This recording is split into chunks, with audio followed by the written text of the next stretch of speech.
भोगियो, तुम योगी को समझना चाहते हो। चातुरी ये तो काम सहन, लेकिन काम दहन मन बस करन, यही काम मुश्किल कठिन तो ये है, और इसे कोई नहीं कर सकता। और ये सब आपके सामने करके दिखाया जाए। दूसरी बात है, अब तो हमारी कोई नकल भी नहीं कर सकता। नकल करने की सामर्थ्य नहीं किसी में। ये जो साइकिल यात्री देखिए आप इनको, ये सब नर नारी सब थे। अभी तो मैंने आह्वान नहीं किया है, लेकिन अगर आह्वान कर दूं कि सबको आना जरूरी है, तो फिर सड़कों पे कई जगह नहीं मिलेगी, कई जगह नहीं मिलेगी। अगर सरकार सहयोग कर दे, मैं वो आदमी हूं जो 10 किलोमीटर तक आदमी से आदमी भिड़ा के बैठा दूंगा, जिसकी कोई क्षमता नहीं कर सकता। अभी एक छोटा सा प्रमाण, ये छोटा सा नजारा आपके सामने रखा जा रहा। जैसे जैसे समय खराब आता जाएगा, आप देखना कि लोगों को एकदम ताका लग जाएगा, भगदड़ मच जाएगी, क्योंकि कहीं शांति दिखाई नहीं दे, कहीं सुख और शांति, और कहीं किसी तरह के लोगों को जीने की उचित समुचित व्यवस्था कहीं नहीं दिखाई दे। इसको आप देखिए पहले, समझिए। अभी तो मैं केवल इशारे कर रहा हूँ, जानता तो सब हूँ, लेकिन अभी बताऊंगा नहीं। धीरे धीरे धीरे धीरे ये सब तुम्ही से करके दिखवा दूंगा, तुम्ही से करवा दूंगा। आप ये कर रहे हो कि आप जानते थे कितने सबको साइकिल यात्रा करनी पड़ेगी। जिन्होंने साइकिल 20 साल से नहीं चलाई और वो चला नहीं, तो कोई दर्द और कोई किसी करने से आपत्ति महसूस नहीं। ये क्या है? इसी को कहते हैं दया। जब दया हो जाती तब सूखी खेती हरियाती। तो दया का नजारा बिल्कुल अनोखा है, और दया यहाँ कोई दे नहीं सकता। दुआ तो लोगों ने दी, दुआओं का इतिहास, लेकिन दया का इतिहास नहीं है। शब्द तो दया का लोगों ने पढ़ा, लेकिन दया करेगा कौन, दया देगा कौन, दया का भंडार लेके कौन आया है, सब पर समान रूप से दया की बरसात कौन करेगा। तो ये सब नजारा आपको देखना पड़ेगा। इसको आप देखिए, और धीरे धीरे धीरे इसी तरह से मैं काफिलों का पता लगा दूंगा। अभी तो शुरुआत की है, ये जन जागरण है। जन जागरण का सबसे बेहतरीन तरीका है ये काफिला। जब काफिला निकलेगा तब इससे जन जागरण हो। मैंने कार्यक्रम जगह जगह किए 10 साल से बराबर। पहले भी कार्यक्रम आपके सामने 10 जुलाई 1952 से होते, वो तो आप समझ नहीं पाए। जब 45 करोड़ जीवों को सतपथ के रास्ते पर ला के खड़ा किया, जब वो भ्रमित हो गए, वो सब भूल गए, उनके पास बड़े गुरु की पहचान नहीं, गुरु के शब्दों की पहचान नहीं, गुरु को वादों की, संकल्प और प्रतिज्ञा और परिवर्तन की आवाज की कोई पहचान नहीं, और परिवर्तन की भूमिका जो दूरदर्शी और भूमि जो तक खेतिहर काश्तकार संगठन जो बनाया गया, उसकी भी कोई पहचान नहीं। ये सब भूल गए। तब आपको ये नया मोड़ ये फिर से आपके सामने रखा जा रहा है। काफिलों का काफिले पहले भी बड़े बड़े निकाले गए, उन्हीं की याद कराने के लिए मैंने ये शुरुआत की है। और आप देखते जाइए कैसे जन जागरण होता। ये भारत की जनता धीरे धीरे सब समझ जाएगी कि असलियत क्या है। मैं किसी की निंदा आलोचना बुराई का डिसाइड नहीं करता, मैं काम करके दिखाता। जो काम कर सकता उसको किसी की निंदा या किसी की चर्चा करने की क्या जरूरत है। निंदा बुराई वही करता है जो अच्छे काम नहीं कर सकता है, या जिसके अंदर अच्छे काम की ईर्षा जाग जाती वो करता। लेकिन मैं यह काम नहीं, मैं तो मुझे जो करना है अपना कर रहा हूँ। लोगों ने तो बहुत कुछ कहा, हमसे लोगों ने बताया, मैंने भाई हमारे पास उनकी बात सुनने का समय नहीं है। वो क्या कह रहे हैं वो तो कह रहे हैं, मैं कर रहा हूँ। मुझको अपने काम से जब फुर्सत मिलेगी तो उनकी बात सुन लूंगा। ऐसी क्या बात है, सबकी बात सुनता हूँ, लेकिन अपना निशाना पक्का रखता हूँ।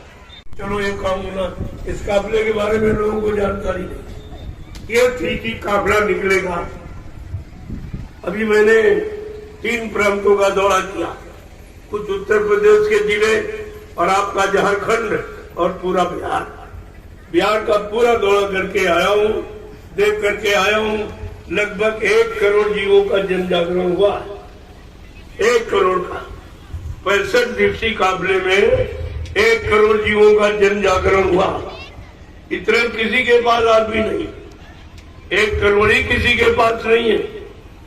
और धीरे धीरे इस काफिले से आप देखना कितना जागरण, अपनी उपस्थिति से आप पता लगा लीजिए कि इसी तरह रास्ते हमको कितने लोग मिलते। मैं सबकी गणना कर रहा हूँ, जिनको प्रसाद दे रहा हूँ। देखो ये प्रसाद का काम हिंदुस्तान में कभी किसी ने नहीं किया। इस तरह से प्रसाद खरीदा नहीं जाता, प्रसाद बनाया जाता। अब बनाना कोई जानता नहीं तो कहते प्रसाद खरीद के ले आओ। जब तुम ही खरीद के ले जाते हो और उनको देते हो, जो मंदिरों में धर्मस्थलों पर बैठे हैं, जब तुम खरीद के प्रसाद ले जाते हो तो वो कौन सा प्रसाद तुमको देते? वो तो तुम ही खरीद के ले जाते हो और तुम्हारा प्रसाद थोड़ा सा वापिस कर देते और बाकी सब रख लेते। ये प्रसाद नहीं है, ये तो धोखा है। ये प्रसाद के नाम का धोखा। प्रसाद बनाना हिंदुस्तान में किसी के पास नहीं। जो अपने कि देखो अपने साइकिल चला कर ये आपको प्रमाणित कर रहे हैं कि परिश्रम भूला नहीं है। परिश्रम कराने वाला कोई नहीं। और परिश्रम कहाँ कराया जाए? जिस परिश्रम से इनको शारीरिक और सामाजिक और पारिवारिक और व्यवहारिक और साथ साथ आत्मिक ये दोनों तरह का लाभ मिले, ये चीज है। तो यात्रा तो ये कर रहे, लेकिन इनको ये नहीं मालूम क्या लाभ है। ये तपस्या भी कर, क्योंकि ये तपस्या करके ही कुछ दिया जा सकता। ये काल का नियम है। मैं कोई नियम तो खंडन नहीं कर रहा उसका, तो कोई न कोई छोटी मोटी तपस्या तो आपसे कराई ली जाएगी। धूप में चलना, बरसात में चलना, मतलब यानी इस तरीके से रहना, जमीन पर सोना, जो मिल जाए वो खा लेना। और किस तरह से एक लगन कि हमको चलना है, इतने किलोमीटर चलना है, इतने किलोमीटर, सब चर्चा करना। अब ये कोई चर्चा नहीं करेगी, केवल यही चर्चा करते हैं भाई कितने किलोमीटर रह गया, कब पहुंचना है, कितनी जल्दी पहुंचे, कहाँ भोजन मिलेगा, और फट से किया और फट से सो गए और सुबह उठ के चल दिया। सब निंदा आलोचना बुराई खत्म। जब काम दे दोगे, खाली बन शैतान का घर। अब काम कोई किसी के पास है नहीं, सब बेरोजगार। तो ये काम समाज तो खराब हो ही जाएगा। काम देने की जिम्मेदारी सरकार के लोगों को थी, पढ़ने की जिम्मेदारी बच्चे की नहीं। किसी शक्ति के जवान से कोई शब्द आपने सुना नहीं। तुम्हें तो लोगों ने मिला जुला के बता दिया, अपने स्वार्थ लोभ लालच को मिला के मसाला तुम्हें सुना दिया, तुम चिल्लाने लगे। तुम्हारे चिल्लाने से कुछ नहीं होगा। अब आप इस पर विचार कीजिए कि आंख का देखा सत्य होता है कि कान का सुना सत्य होता है। इतना भी नहीं आप समझ पाए हो। तुमको लोगों ने सुना दिया या जिन्होंने मनमुक्ता में लिख दिया वही आपने पढ़ दिया है, आप किसी को नहीं जानते। पहले लोगों से स्पष्ट कहा, नेता सुभाष चंद्र बोस को तुमने देखा नहीं, तुमने देखा भी नहीं ना खुशी, और तुमने उनकी स्पीच अपनी कानों से सुनी नहीं। उन्होंने क्या कहा? बाबा जी ने कहा वो योगी था, वो 4 साल का बन जाएगा, 400 वर्ष का बन जाएगा। योगी में ये सब शक्ति होती है। ऐ भोगियो, तुम योगी को समझना चाहते हो? ये तुम्हारी बस की बात। कोई महात्मा, कोई योगी ही योगी की पहचान बताएगा, तब तुम्हारी समझ में आएगा। बाबा जी ने स्पष्ट कहा, तुम किसी भी महाशक्ति को अपने स्वार्थ लोभ लालच का आधार मत बनाना, नहीं कुदरत से भारी मार पड़ेगी आप पर।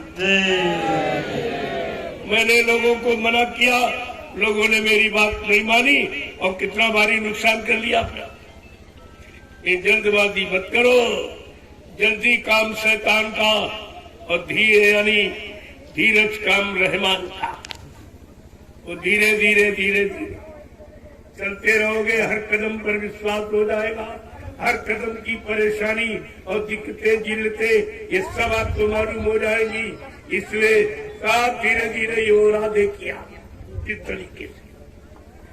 जय गुरुदेव, जय गुरुदेव, जय गुरुदेव, जय गुरुदेव नाम किसका प्रभु का, जय गुरुदेव नाम किसका प्रभु का, प्रभु का प्यारा नाम। जय